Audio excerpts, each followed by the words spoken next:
Welcome to No Instructions. I'm Bob. And I'm Josh. And we're back. Did you hear the intro? I did not. Are we supposed to? I don't know. Usually we do. Huh. Do we not? You never hear it.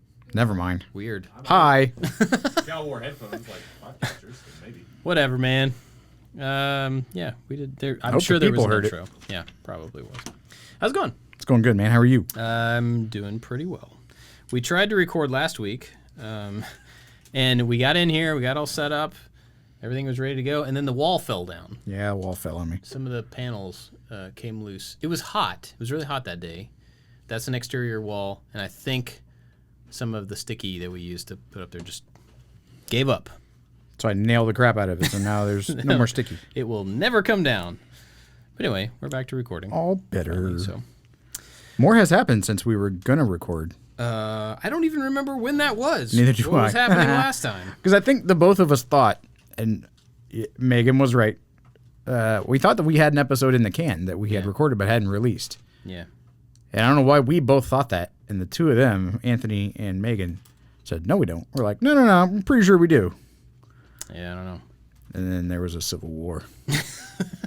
But it's lost. okay. Everybody survived. Yeah, we were lost. We were wrong. Yeah. But so what's been going on since then? Let me see. There's been stuff that happened. We did D&D. We did. I'll give you full credit for this. I showed up. I bought pizza, but I did nothing Which was else. good pizza. It was. You did. You participated. Well, I participated, but I didn't prepare it. So I want to point out that Josh went through the effort of writing a campaign for our kids, all of our kids to play. And they came and they had like a D&D night, and I got to play all the monsters, which was fun. Yep. And they had a great time. So thank you for putting that together. Absolutely. They It was really did enjoy it. super fun. And I'm going to thank Jared Comer, who is in the Maker Alliance. Yes. He runs the I Like to Make Stuff D&D night every month. He is our dungeon master. And so I reached out to him and asked if he would be willing to host a night for our kids, because every time I come here for that one, or I talk about playing D&D with my oldest son's drum instructor as a dungeon master, and we were going to play locally, my oldest son and my middle son was like, I want to play too. And we talked about this. I had to explain to them, like, okay, Josh wants to play. Your dad doesn't want to play. So it's a differentiated thing. Yeah. And so I asked Jared, and he was like, well, yeah, I can. He's like, but is that something you eventually want to do? And I was like, well, yeah, I've always wanted to do it. So he helped me. I got a block of instruction on the Roll20 software, which manages the maps and the characters and like the journal and the story. It's just like it's an organization thing for the dungeon master to be able to present the quest to a bunch of people. So he gave me tons of great advice. And his primary piece of advice is use an existing Dungeons and Dragons kind of one shot, or like an existing story that they have. It's so much easier. So and you then ignored it. I did not. Yeah. But like I had a story, and I like writing stories. I mean, I like being a storyteller. So I made up a story, and I thought that all of our kids would like it. That way I could control the time. I could control their involvement. I could make pieces of the quest that were kind of leaning toward the younger kids so they could feel involved. But yeah, it was really fun. I wanted them to get up and do stuff. I didn't want them just to sit at a chair or sit at the table and like, oh, I want to hit him with this thing. So I made like a cipher puzzle that they all had to solve. There were some math problems that they had to solve, like to get a combination of a thing, which they all helped each other with. They had to all get up and hold hands and jump one time. Oh yeah, they did. I have to hold hands. I forgot about that. Anthony has a phone that apparently is very loud. So yeah, it's not that I like purposely wanted to ignore him, but I had an idea and I wanted to run with it. Yeah, I think you did a great job. Thank you. Building a story. And it was like a good, I mean, it was intentional, obviously, but it was a good time. It was a good length for kids of that age, age range. So, yeah, it was great. They loved it. And it made me definitely anxious to so what was your perception of your first actual D&D campaign? Simpler than I expected it. I don't, without a lot of context. And I mean, I've watched people play, listened to people play, so it's changed a little bit. But before that, it was like, it just sounded complicated.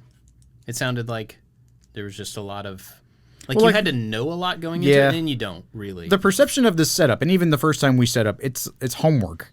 Like, it's a lot of like referencing guides and bringing out this book, and so it seems a lot more involved And then whenever we created other characters to play with the I Like to Make Stuff group, we used D&D Beyond, and it has like a character creation wizard, and you can just select things. So like creating a character, when we played the very first time with Nicole and Turi from When Geeks Craft, we used books and refer to chapter 2 and then look back at appendix 5 and then review items in subsection 6. And using D&D Beyond is like, do you want to be a this or this or this? And you click on it and it's like, pick a this or that or this. And you click on it, and then by 5 other clicks, you're done. Yeah. Yeah, it was simpler than I expected from that perspective, which was cool. And even just like the gameplay of, I don't know, not that I expected you had to do certain things, but it just is so open-ended. Yeah. Completely open-ended. And so there's kind of no wrong way to do it. And I think, with a lot of games, a lot of strategy games and stuff, if you don't really understand the mechanics of the game, you're going to lose. And so this is totally different because you just kind of, there's no losing. It's just a matter of getting through situations and stuff. And I thought that was pretty cool. So one thing Jared told me as a dungeon master was not to try to write too much of the story, because I'm not the writer of the story. The players are the writers of the story. I set the scene, I set the rough plot, I set some characters, and then the development, the interaction, the struggles, the redemption, like all of those things are written by the players, not by me. And so if they want to do a thing, the dice will determine whether they get to or they don't get to. I don't get to go like, no, don't enter, don't open that door. That door, you shouldn't open it yet. And so all the prep work was trying to make a vague plot line that had the ability for multiple outcomes to come to fruition. And it was completely based on them. And so I can have influence because, whenever they wanted to open a door and they would like roll for insight, I would set the threshold of that dice roll. Like, okay, well, what's inside there? Like, well, it smells bad. And then they kept digging deeper. They're like, well, what does it smell like? I'm like, it smells like musty. They're like, does it smell like death? I'm like, now you asked the right question. I'm like, it does smell like death. And they're like, I don't want to go in that door. I'm like, okay, well, that's up to you. And so it's leaving something open-ended for them to decide whether or not they want to do it. And then if they do it, having a thing behind the door. That's what I have. I set the world, and they write the story. And he cautioned me, like, don't try to write too much of it. Don't try to put the story on rails. And then be timely with it. I think that was the most important thing for me. I know I have their attention span for only so long, so I have to keep it going. I have to keep all 6 kids that we're playing engaged, which is that's not say a lot, but that's a lot of people to play D&D. Yeah. Well, we were talking about, I was asking the kids what they thought about it after the fact and everything, and they all loved it. But I think it was a little chaotic at times, and that was probably just due to the fact that there were so many of them. Yeah, there's a bunch of people. Yeah. And so splitting it into a couple of smaller parties might have been, I don't know, a different way to play. Maybe not better, but So splitting it into parties, the first time we ever played was at my son's birthday party. And your oldest son was there. I don't remember if your middle son was there or not. Anyway, they did split it up. In the game, they all tried to go through this like narrow passageway, and your one son kept rolling pretty terribly, like you did in the fireplace thing in the one we just recently played. But like I made him leave the room. Because I was like, your party is split up, so you can't be in here while they're doing something because in the game, you're not in the same place.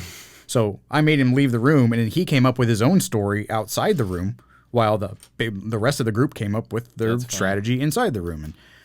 And so that was gonna happen because there was a fireplace, and all the kids needed to go through the fireplace, and your son kept rolling pretty terribly and couldn't go through the fireplace. I'm like, I'm gonna have to do this again. I'm gonna have to kick him out and then like just run back and forth. And it's easier as a dungeon master if people all stay together just because of the mechanics of dual groups. But that almost happened again with the same person, ironically. Yeah, it was pretty funny. It's just like really bad luck at rolling. But and that's the thing, is that you're at the mercy of the dice. Yeah.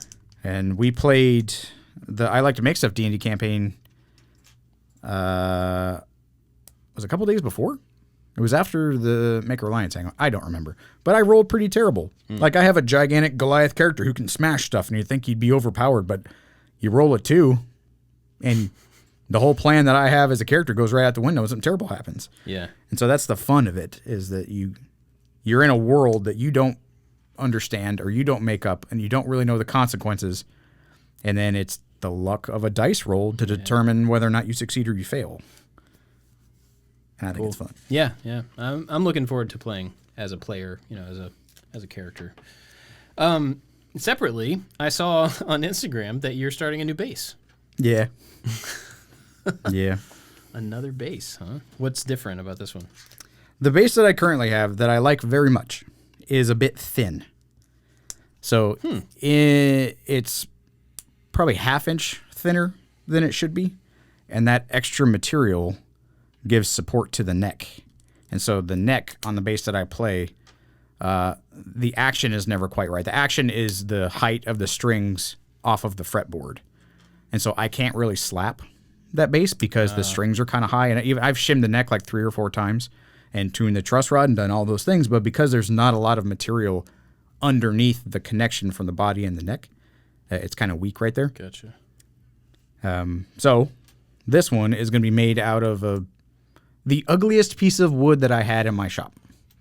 On Instagram one time, I purposely found the ugliest piece that I had and I wanted to make it pretty. So I ran it through the joiner and the planer and the table saw, and then I had some extra resin and glued it all together into this nice, it was a blank that was going to be a bench for my closet. And I never put legs on it. And so it just sat there on a shelf and it looked really cool. But it's the proper thickness. I was like, oh, well, we have a bunch of cherry. I can make it out of cherry because the cherry we have is pretty thick. And I'm like, oh, I have that cool blank that has like the walnut and the resin in it. I'm like, let's just try that. So I had all the cut paths because I made it in Fusion 360, our CAD program of choice. So it's the same pattern style, as the other one? Gotcha. Style that I ripped off of a guy. I need to design my own style, but I like that one. I mean, that's practically impossible at this point. Guitars have been made for a very long time, and there are lots and lots of different shapes. And so if you go to make your own style guitar, it's like you got to go past cool to dumb to make it original.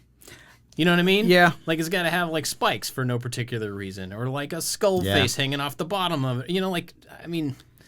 Nice shapes. So the one that I have, Just they're done. it has like a traditional body. I mean, it's more bulbous around the pickups and the knobs, and then it has the horn on the top and the horn on the bottom. But it's just, the geometry is a little different. And I like it. And I don't want to say the name of the guy that I ripped off, but the first time I made that bass, I posted on Instagram and I tagged him, and he was like, that is my bass. Don't ever sell that or I'm going to sue you. And I was like, oh, I just liked it. I think it's great. He's like, yeah, that's fantastic and all. He's like, but that's a lot of work that I've done in my entire life just for someone to rip it off. He's like, so if I see it for sale, I'm going to sue you. Dang. Noted. Wow. So I'm not going to sell it. Sounds like a real cool guy. Well, I mean, I get the idea. Sure. Yeah, but you could say that exact same thing in a more gracious way. Yeah, I mean, he was blunt. And I'm sure that he's had to face a lot of people ripping off his designs before. So, yeah, I'm not going to sell it. But I was talking to Megan, and I just need to make my own design. His design is not, it doesn't have spikes or anything crazy on it, but it's so unique that it caught my eye. I like that. And so his is, the actual design I had to change a little bit. So I'm sure copyright lawyer in me, I can like, well, I amended it by blah, blah, blah, blah, blah percent because my planer is only 13 inches wide and it was a little bit bigger. So I had to adjust it to fit. Right. So it is my design. Yeah. Ha! But not really. Kind of. Not at all. So I'm starting that, but I have to play. I have to play in the band at church this weekend, and so I'm debating. It is now what day? Wednesday. I have rehearsal tomorrow. Can I That is sketchy. deconstruct my old bass, take all the electronics out, take the neck off, finish this one because it's still not like it has the outline and the pickup pockets are cut. The neck pocket's not cut. So I have a lot of work to do to be able to use this in a day. Yeah. So I'm probably not going to. Unless I can borrow somebody else's, then I can make mine. I don't know. Whatever. But yeah, this will be number You can borrow mine to have a backup. This will be number 4. And so I designed a jazz bass, and I was debating whether or not to just make this a jazz bass and then just buy an aftermarket, just Fender 5-string bass neck. But I don't want to spend any more money. Yep. That's a problem with buying things. It's expensive. Even getting components is expensive. Oh, yeah. So yeah, I'm gonna make another bass because making basses is fun. So why not? That's cool. I would love to make another guitar, but I made one last year and I have played it like twice. So It's a nice looking guitar. I am very proud of it. Should be. But I still don't play it, so it doesn't really mean much. Maybe someday. I don't know. Probably not. Well, because I was thinking about yours, the one that we made in the video, and I really like that deep, rich kind of golden reddish color of the cherry. Mm-hmm. I was like, I can make like a jazz bass in that color, and I get like a white or a black pick guard, or design my own pick guard. Yeah, I kind of went off the rails, and I had to stop. But that's the problem with something fun. like that is it's just, yeah, at a go certain point, forever. it's Yeah. I don't want this to be a Fender bass. I want this to be a Josh bass. So yeah, let's like put a spike on it or something stupid. And so there's only Yep. And so the bass I have now, I play it on my knee, and then there's people that play it in their lap, like in between their two legs. And so the round kind of body shape, there's like an indention, in like the lower quarter, so that if you were to play it in between your legs, like a classical like nylon string guitar, it has a little notch for your thigh. I'm like, oh, well, I can make like a jazz bass with like a thigh kind of scoop. That'll be a little bit different. And I could draw out the top horn. I'm like, well, then it kind of looks like a Mustang. Because Yeah. most of the, like you said, the designs are just kind of, They're done. yeah. That's cool. Well, either way, it'll be fun. Even if it looks like another one, still be fun to make another guitar. I wanted to make a neck. I thought about making another neck because the one we made in the video did not work. It's sitting in the rack, my guitar rack, but it's wrong. And I can't easily correct it. So I just have to make it again. Because the thickness of the neck that I made on the CNC, I didn't know at the time, accounted for the thickness of the fretboard. And I put a fretboard on top of it. Oh. So it is a fretboard's thickness, the 1/4 inch, too thick. So it's a big fat, like awkward to play neck. This still works. It just doesn't feel right. Yeah. And so I can't trim off something in order to get that one correct. I got to start over. Gotcha. Yeah, I'm gonna do that. Cool. You What got else? your robot mower? Dude, I got a robot robot lawnmower. It is awesome. Have you had any troubles with it yet? It doesn't. Well, the troubles. I foresaw these troubles. I just haven't done anything about them yet. So it's been running for a little over a week, and the neighbors on both sides of my house have not mowed their grass, so you can definitely tell that the robot's doing his job. Right. So I lowered the blade a couple of days ago, so now you can see more stripes because it was just kind of maintaining the length that it was, and it looked really nice. I'm like, well, I want it to be a little shorter, so now it has to make everything shorter, so it's in the transition period now again, and I can just keep doing that until I'm happy with the height of the grass. But next to my neighbor's grass that isn't mowed, it's very distinct. And little Eddie Scissorbelly, that we're calling him, like just goes, but he gets stuck. Oh, you said the problems. It gets stuck on the trampoline. The trampoline. It goes over the trampoline? No, underneath. So that makes more sense. It's supposed to go under the trampoline, but the legs on a trampoline are like a very shallow W shape, not just like a U. There's two down poles. They're connected with a pole across the middle, but that middle has like a slight hump. And some people have like attached a board to the outside of those, so it just bonks into it and goes away. I haven't yet, and so it can ramp up on top of that little hump in between the U-shaped leg assemblies and get stuck. And when it gets stuck, its little headlights start flashing, and it sends me an alert to my phone that's like, it says, Eddie Scissorbelly has been lifted, and so I go out in like the middle of the night, and I go like, oh, little guy, and it's so funny how I personify this thing. Yeah. And like my wife and I were sitting on the front porch last night watching the sunset, just the two of us, and like, here comes little Eddie around the corner with his headlights on, just like, Hey, buddy. yeah, it's like, hey, little guy, you doing good? You're doing such a good job. It would be pretty awesome if it got stuck, if it just started crying. Just like man. in your yard. So I wanna do stuff to Like it. a robot crying. It has headlights, and I want the headlights to be red and menacing, and I want to put little guns on the side. So like I want to do stuff to it, and I can. It has a like a signal. Like if you try to pick it up, it'll squeal super loud. Really? And so yeah, it has a siren. So like, I want to add like noises and things to it. But there's probably some like warranty issues, right? As soon as you start messing with it. I don't know. Well, I mean, you invested in the thing. I'm just pointing. But I mean, it out. if I put stuff on the outside, Yeah. and if I were to reroute just a cable for the LED, if something was wrong with it, I can like unplug it, plug it into the other thing, and then just tell the people at the small engine repair place, just like, hey man, don't worry about that thing. That's not the problem. Yeah. Can make it look like War Machine. Could like make it look cool. Just like a shoulder rocket launcher sitting Yeah. off the side of it. That would be pretty great. Because it docks on the front, so it's like nostrils on the top of its head is where it docks. So the whole like top, other than there's a big stop button that pops open a little compartment, and that's where you can like mess with some settings. But everything else is just aesthetic. They have like plastic things that you can change the color from like gray to orange, I think. Pretty sure I saw it somewhere. But like, no, I want mine to be cool looking. Dress it up for Halloween. Make it into like a little jack-o'-lantern that roams around with a little knife in its hand or something. Really, really slowly. Yeah. How fast does it move? What is this Not hot- fast. Oh, this is the hoverboard. That's pretty cool. He's not fast, but he's thorough. There's a thing called spiral mode where if it goes into grass that it senses is too thick, it just like stops and just does a big circle, like a big crop circle. Yeah, and so whenever I changed the height of the blade, I hadn't done any of those until I changed the height, and so now it's going into places that are obviously thicker because I lowered the blade. Yeah. And so there's like random circles all throughout the yard, and it's like it'll just be going, and it stops, and it just like spins around and gets like robot Weird. dizzy, and then just like has a circle and then a larger circle and then a larger circle, and then it just stops and goes that way.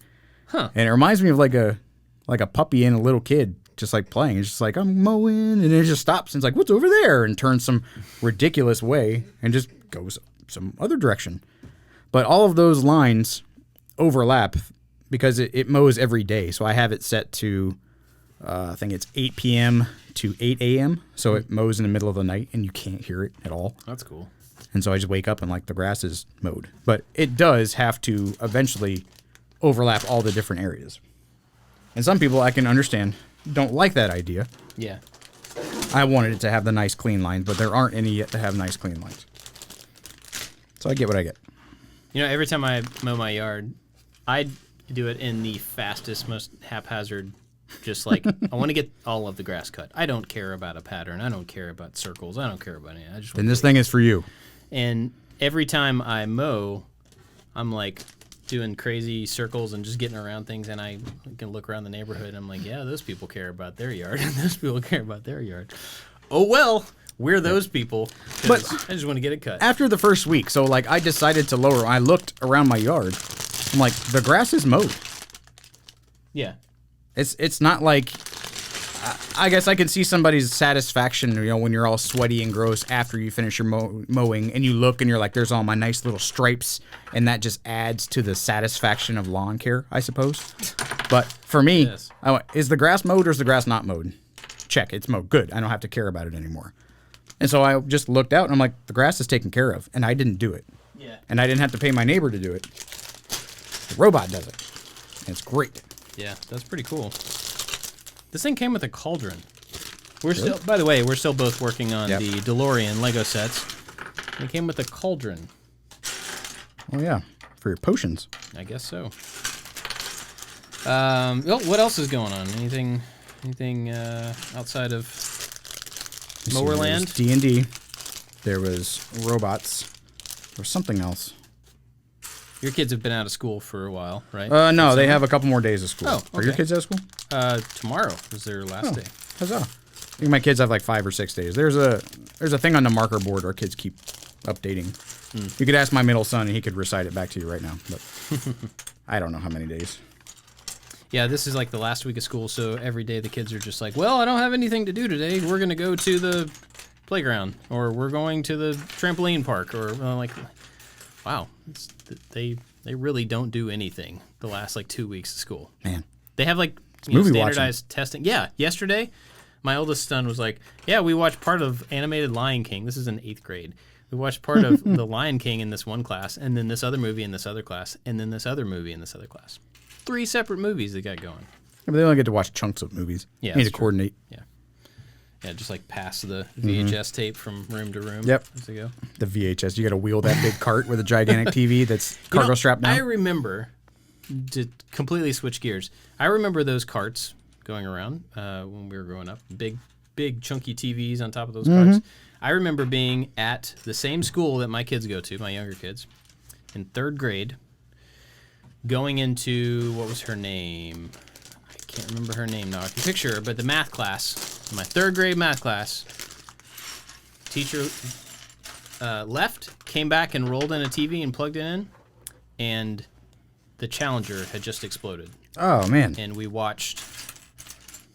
We may have been watching when it exploded because I think we watched the launch. Yeah. Yeah, I'm pretty sure we did. But that's the memory I have of those TVs. Is her rolling that big TV in and We watched in being the 5th completely grade. confused about the thing that was happening on TV. We watched the verdict of the O.J. Simpson trial in my 5th grade. No, it was 6th grade. 6th grade science class. Miss Howard's class.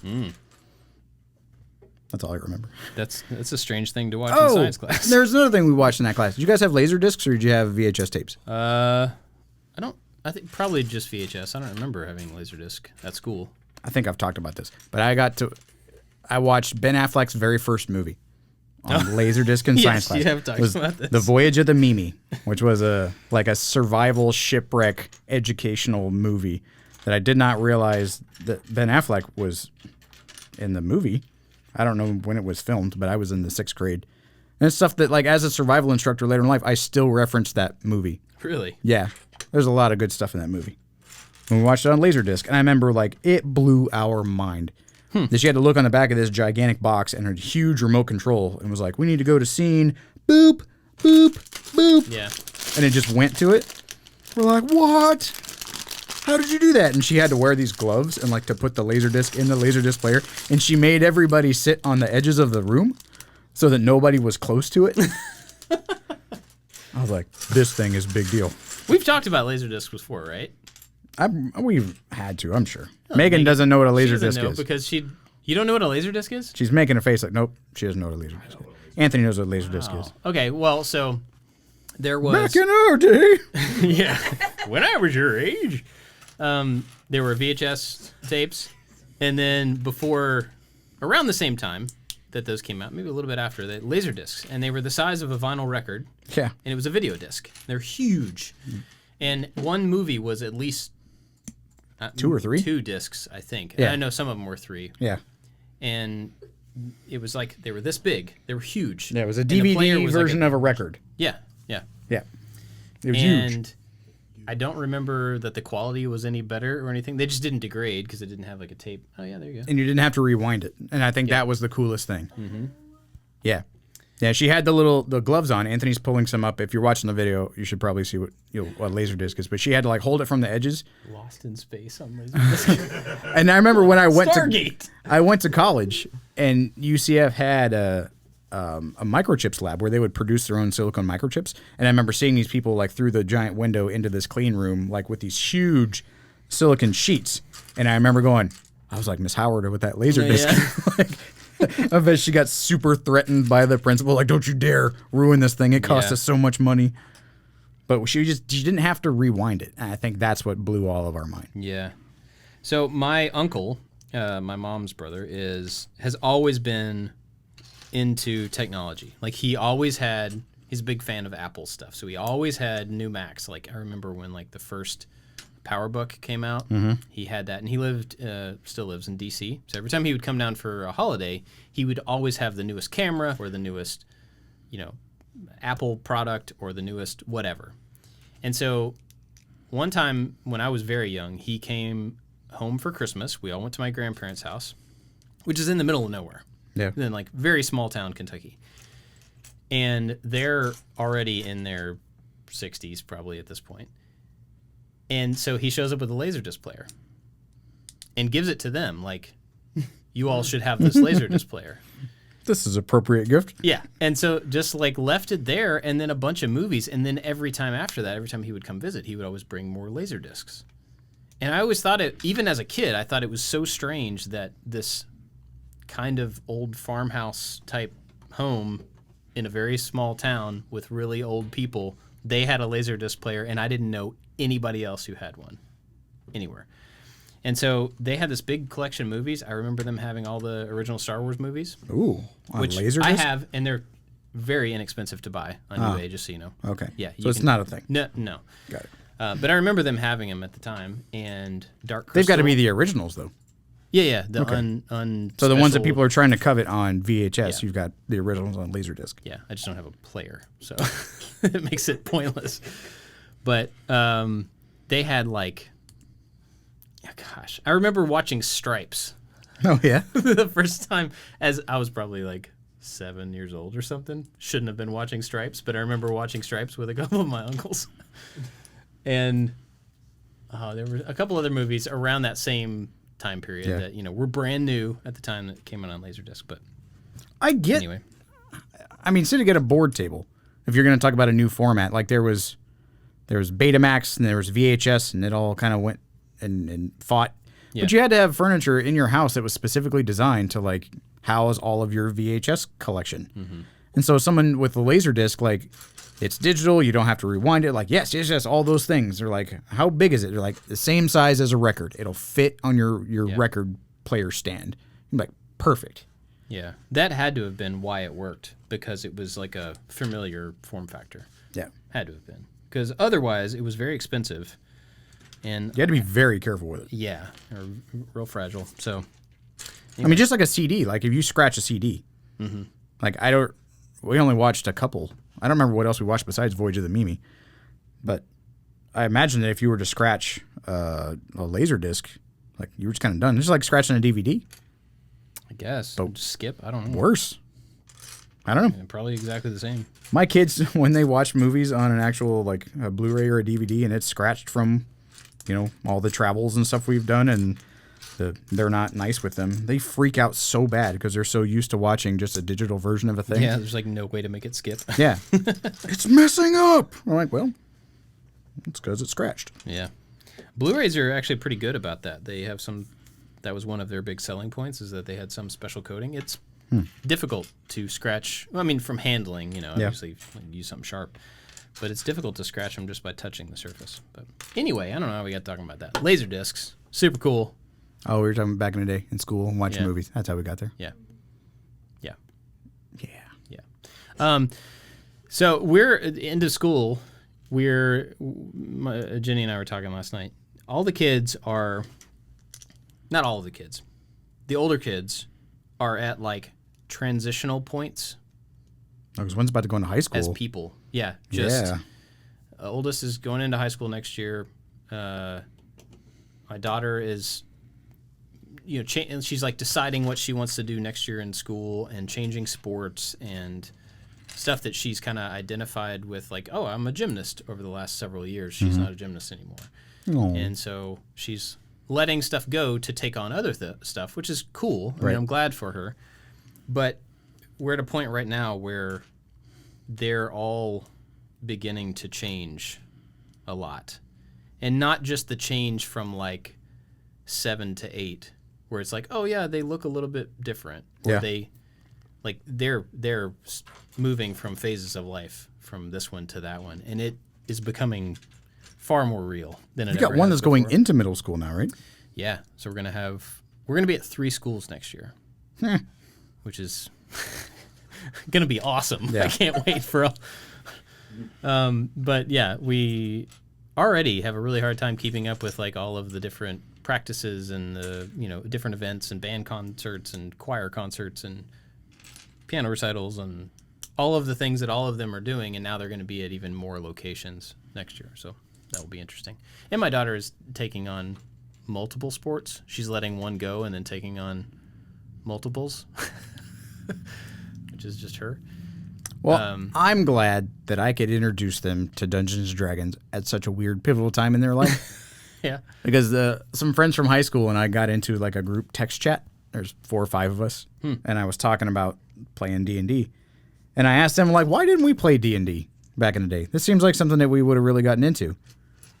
And it was like, oh, well, it was the late 90s.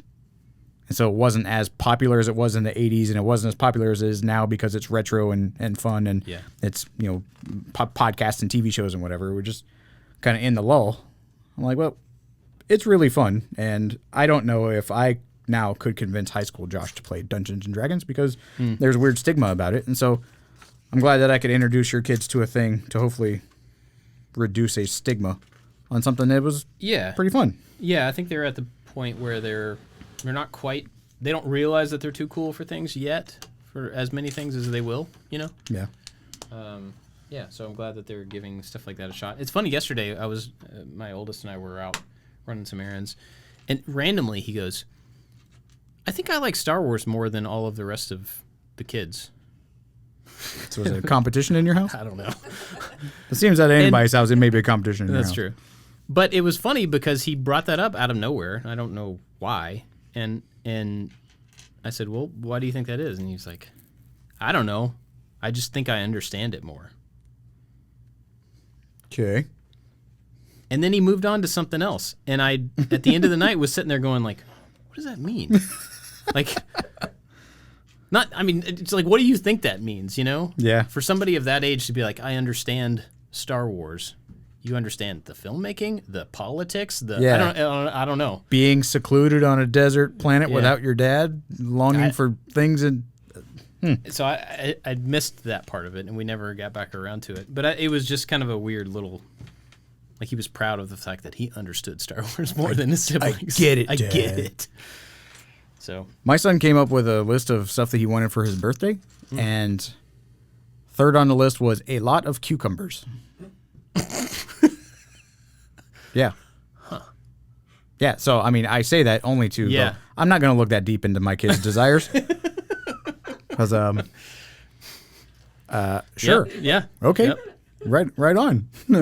He made a bucket list of things he wanted to do before he was 12, which is like 2 months away. Yeah. That wasn't anything grand. It was just like regular stuff. Eat a lot of cucumbers. Yeah, and on his birthday list, a lot of cucumbers. So, okay. So, do you think that's one of those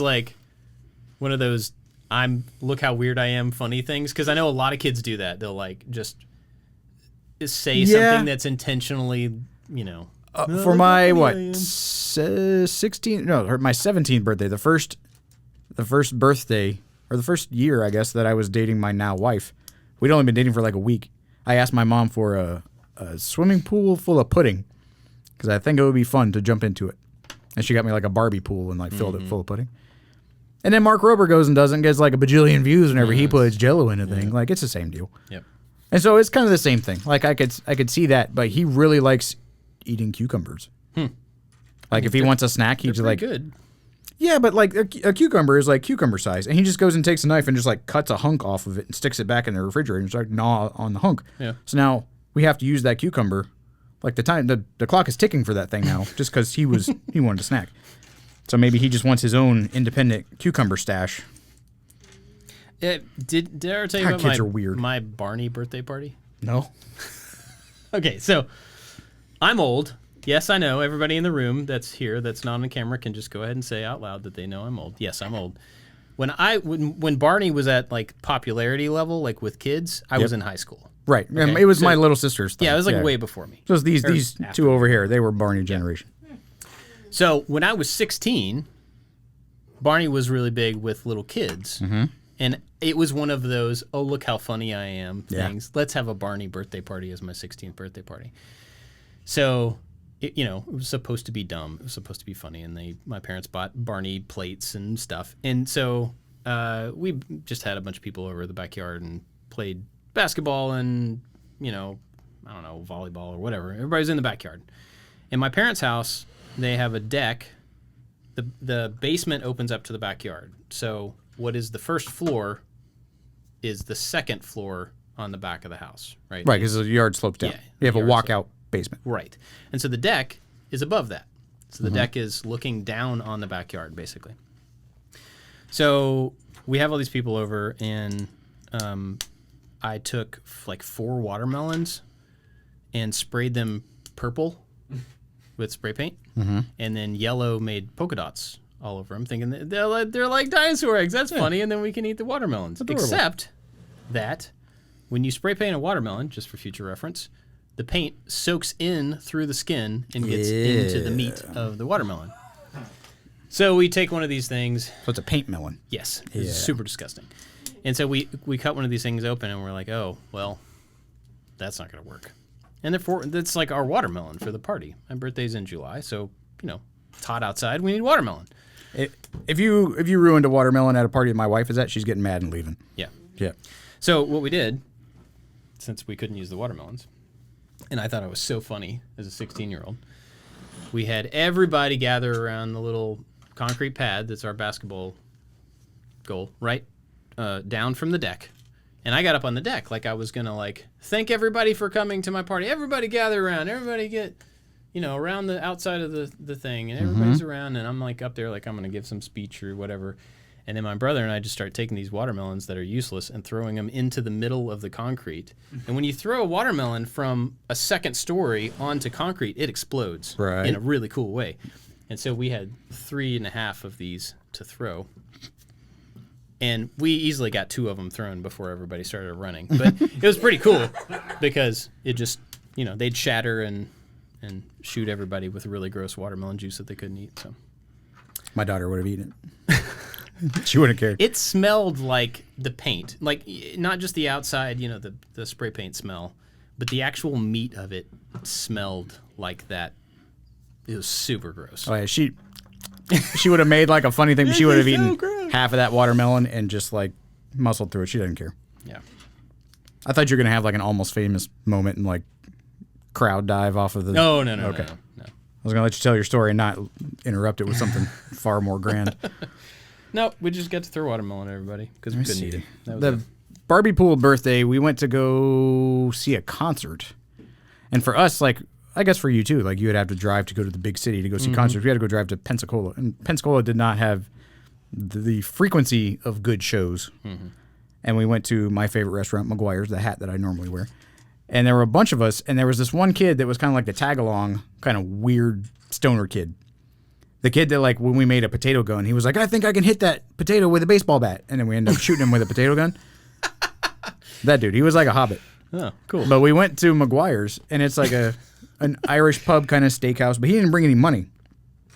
And we're like, well, I don't know what you're going to eat. He's like, come on, man, give me some of your food. And we're like, no, this is my food. I pay good money for this. And at the end, we all had they give you a lot of food. So we all had a bunch left over. And he's like, just give me what's left on your plates. And I just make one big plate. And somebody was like, I'll give you all this food if you eat the stick of butter that comes with the bread and that we didn't touch yet. And he's like, okay, fine, I don't care. And so they called over the waitress, and she had to be the judge whether he adequately ate the stick of butter. And she was like, please, God, don't. Yeah. He's like, no, it's fine. And he just grabbed it down this whole stick of butter. Gross sound. And then she was gagging, wanting to leave. And he's like, there, I did it. And we're like, okay, fine. You can have all the rest of the food. But he didn't drive. So we just got up and left. And so he double fisted the scraps of 6 or 7 high school kids food from a table and just had 2 handfuls of random food just gnawing on it out the door. Tried to get into the concert with a piece of kielbasa and a loaf of bread in his hand. They wouldn't let him in. That kid was so fun. I didn't think about that kid in a long time. I wonder what that guy's doing these days. I honestly want to know what that guy's doing. Oh, man. He's got a dispensary delivery service somewhere. He's capitalizing. I feel like I'm missing a piece. Which piece? Because I thought I was missing a piece too. One of those. One of who? One of those. Oh, no, I found those. I was missing a piece earlier and had to make something work, and I made it work. Well, how long have we been talking about nothing? 45 minutes. 45 minutes. Do we have any pros and cons we could do this week? I didn't prepare for that, but well, anything else going on if we don't have any pros and cons? There was something else. I don't remember what it was. Yeah. There's always something. Do you have some? I do have some. Oh, Megan's here with pros and cons. Megan's on it. I'm here with the pros and cons. What you got? All right. How do you feel about tofu? I think I'm indifferent to tofu.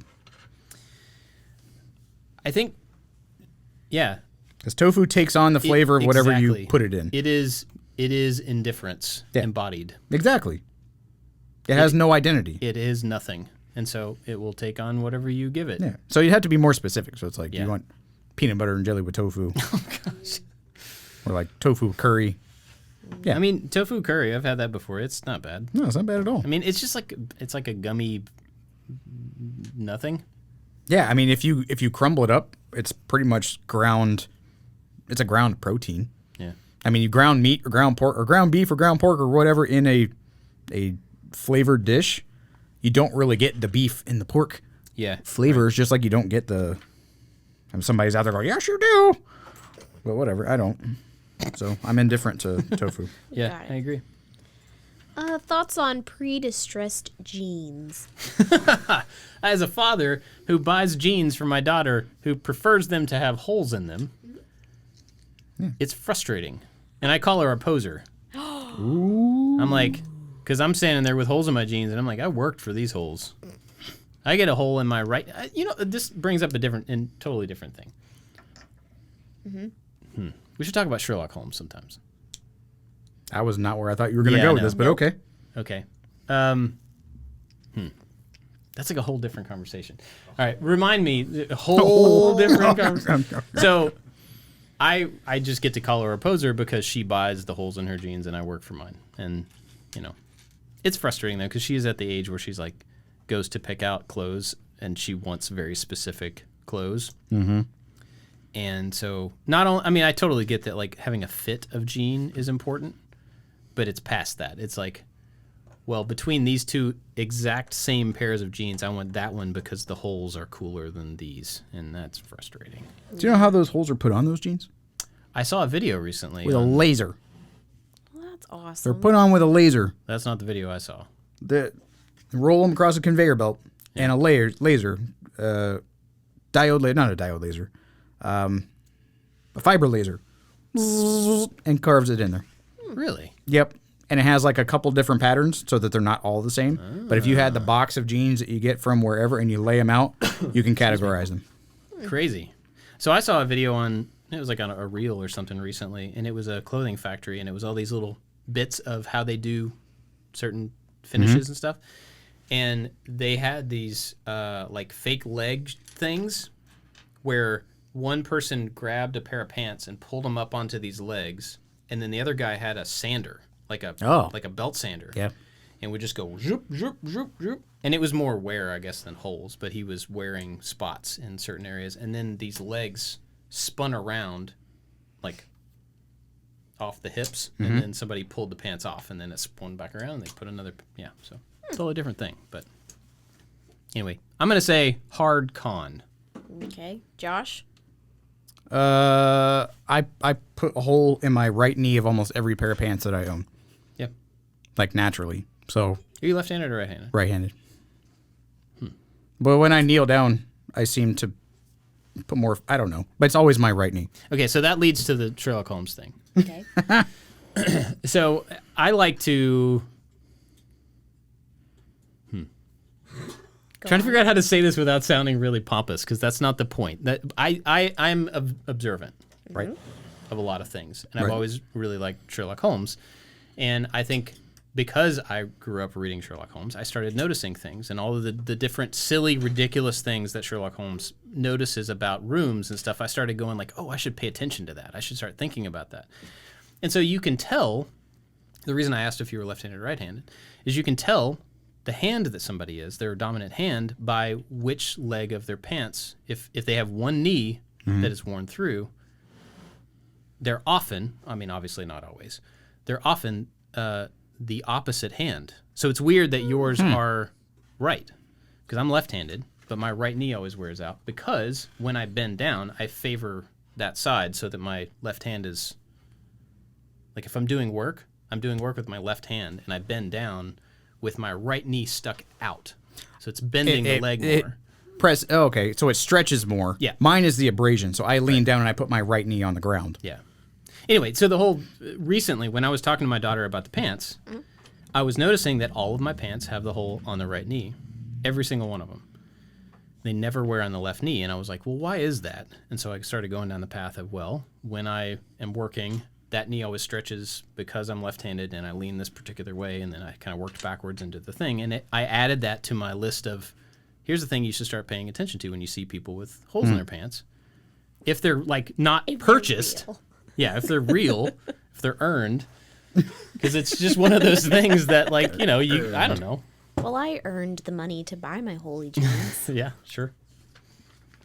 Anyway, I get that sentiment though. Back in the day, probably because it didn't look like a square. I mean, like even acid wash jeans, they have like some type people of. say square still. You're not a narc with your pleats. Square. Okay, what else? Trampoline jump centers. Pro. I think they're super cool.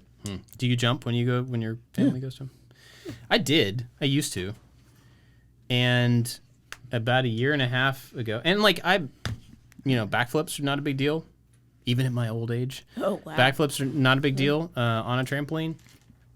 I was at our trampoline park with my kids, and I was the only adult with our kids. Ooh, And that's a workload. so they're running around. I mean, they're doing their own thing, and I'm flipping and going to do a backflip, and for some reason, I got upside down and then just didn't keep going. Oh, no. And I came down on my head hard.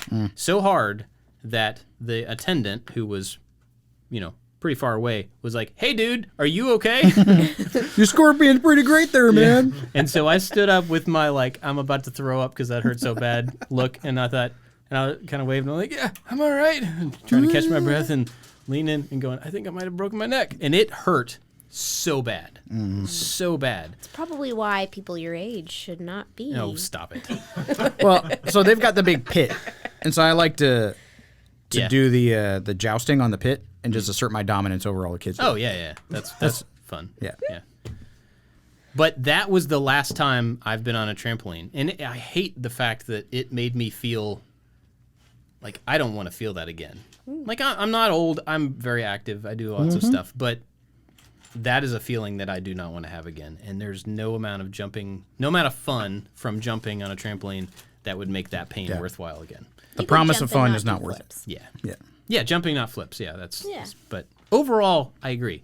They're kind of gross as Smells like feet. places, but really good for the amount of energy that kids can burn off for the money. Yep. It's pretty worthwhile.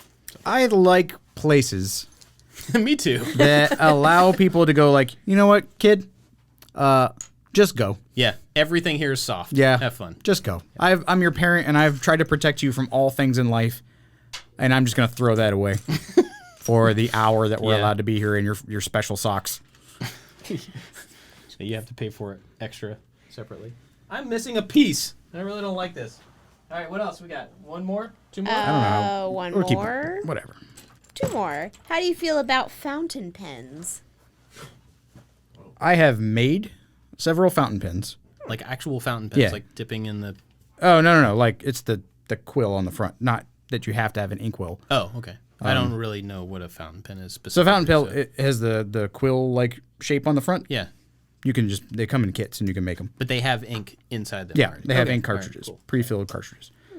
I've made some for people. They seem to really enjoy them. I've tried to use them, and they are very inconsistent. When I was in Belgium, we traveled to a bunch of different countries. Yeah, there's one right there. Yeah. And the commander that we had wanted, he said, "I want a wizard book, so that when we go to a country, we can write all of the cool stuff that we know for posterity's sake. So when someone goes back to Croatia, wizard yeah, he said he wanted to look like a wizard book. Like you opened it up and it would have all the information that we needed about a given place, where we ate, where we stayed, how you paid for stuff, whatever. And so he tasked me with finding it. And so we were in Italy one time. I went to this like bookbinding leather place and found a wizard book, and he had these cool pens. And I was like, well, if I'm going to write in a wizard book, I need to have a cool pen. And I bought a fancy pen, and it was just the Got it. ink dries up in the quill mechanism because in a ballpoint pen, the ball is like spring loaded, and so it's like a valve. That one is a valve, but it works by separating the top flat part of the quill from like the bottom part of the quill, and so the ink kind of flows out in like a layer, and it dries up a lot, and so that's my beef with them. They're inconsistent. I have zero opinion, so I'm going to say hard con just to be provocative. What else we got? How do you feel about Snuggies? What's a Snuggie? Oh, You don't know what a Snuggie is? Is that the blanket jacket with thing? arms. The blanket Blanket robe thing that Oh, was from a few Buffet's years got ago. one of those from China for no reason. Just for everybody who's not been a listener for a long time. sorry. He calls his wife Buttface. My bad. in a loving It's a manner. It's a term of endearment. So my wife is the air quotes victim of a brushing scheme, which is a super fun thing that happens when somehow they get a weird combination of addresses that sends my wife Amazon packages to Bob's house Yep. monthly, and we have no idea what they are. We've gotten 2 in a day before. Dope. It's so weird. We don't get charged for them. I've looked it up. Brushing schemes are valuable, air quotes, because that person can then make a product review in my wife's name for the thing that they are hawking. It's been like a bottle cap to like an aerator to a St. Louis Blues hockey jersey, really nice. But she got a Dalmatian print. I guess it's like a poncho more than a Snuggie. Yeah. But my kids use it all the time. Oh, yeah? They love it. It's like the blankets in the bucket. Like it is my son's absolute favorite like couch blanket. This Snuggie-esque Dalmatian brushing scheme free gift from China. I don't think... Oh, look at that. Check out this website. So does it has sleeves like a wizard? Snuggie.com. Yeah, it's like a backwards robe. Is there a back? Is there a back to it, or is it just like No, on the it's front? open. So they're BOGO 50% off right now. We should go ahead and like get Christmas presents. Check it out. Office It has a kangaroo Snuggies. pocket. Maybe we can get Snuggie to sponsor the podcast. You know what else I found? I found fingerless glove socks. Yeah. They're a thing. They're in my Amazon cart right now. I was gonna get us some Why are they not? so I that don't we could want try 'em. them out. We could wear the don't want fingerless glove socks and the Snuggie. But okay, so a Snuggie it's just the front. Yes. It's just business in the front. There's nothing behind you. There is no because the part in the couch and or chair should be Yeah. providing adequate warmth. So it's just the front side. Okay. It's a sleeved blanket, right? Yeah, it's just a blanket with arms. Well, I guess. Got does it. So have hers is a poncho to where you have a front and back, as if you were gonna. So you can ride a horse pretty well. Yeah, exactly. I mean, you couldn't ride a horse with. if oh, it a was- slanket. Yeah. That's different. This was before the Snuggie, and then Snuggie ripped off Blanket. I bet those two companies hate each other so bad. How much you want to bet they're owned by the same person? Probably. Ah. Yeah, probably. That's like the. It would be amazing. And I'm still stuck on this. It would be That's a amazing Seinfeld episode if right we there. could get if we could get Snuggie or a company like that to sponsor a podcast. Ooh, and then you put some We could Legos just, like- together with the Snuggie. We would have to wear. Ooh. That's a double Snuggie. That's our in right there. That's what it slanket. is. The slanket The double slanket. Siamese. That's what it's called. Siamese. That seems racist. I don't think you should call it that. Yeah, probably not. If it's big enough, we could wear it at the same time, and that's how we could do it. Like this part of this episode is brought to you by Slanket, the super dope blanket you could put your arms through, Oh man. so you could do the Wordle while you're watching TV in comfort. Okay. Well, let's wrap this up since we have gone completely and totally off the rails. Which version? Oh, I can see you're picking version. Well, I'm not. one. I'm not. Back to oh, the Future 1. I didn't read instructions, so I've finished the first one. I want to do Back to the Future 2, but I didn't read that thing that you are now reading. I just kept going.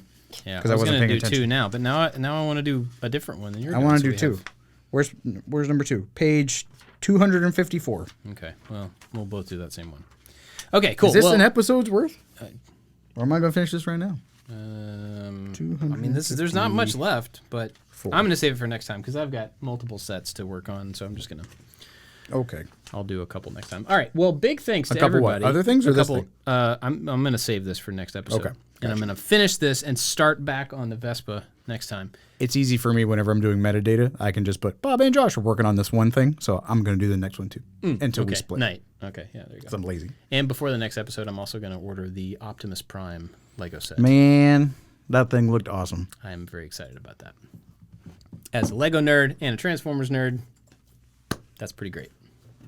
I'm happy for you. Thank you. Thank you very much. All right. Big thanks to the Maker Alliance for sponsoring, for being better than Slanket or Snuggie and sponsoring this episode because they sponsor kind of everything we do.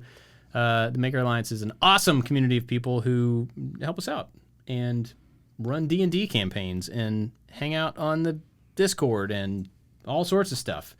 They get discounts on courses and plans, and you look like you're thinking about something. What I are you thinking about? I get snuggy because it's snugging, but what is slanket? What's the blanket. SL part? But why is it the SL part? Sleeves? Yes. Sleeve blanket. Like a slafgan. Or socks? It's like a blanket. Okay, so we'd have to figure out what that's called. It's a blanket that has socks on the bottom. It's just It's just a blanket with feet. like waders. Yeah.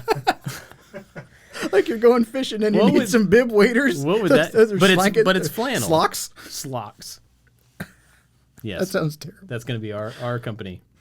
Anyway, big thanks to the Maker Alliance for making this excellent podcasting possible. We get to do this for a living. This is insane. If you guys want to go check out everything the Maker Alliance gets and all of the awesome people over there, go to iliketomakestuff.com/join and do that. Or don't do that. We're just glad you're listening, hanging out with us, talking about slankets and slocks. Nah, but you should, though. Yeah, you should. They are a fantastic group of people. Where can people find you on the internet? Josh_make_stuff. You can find me and Anthony and Megan and Josh and Forby. Everybody at I Like to Make Stuff on all the different platforms. And I think that's it. Yeah. Check out this DeLorean. This is awesome. Ooh. Cool. All right. Well, thanks for listening, everybody. We'll see you next time. Bye-bye. Slocks.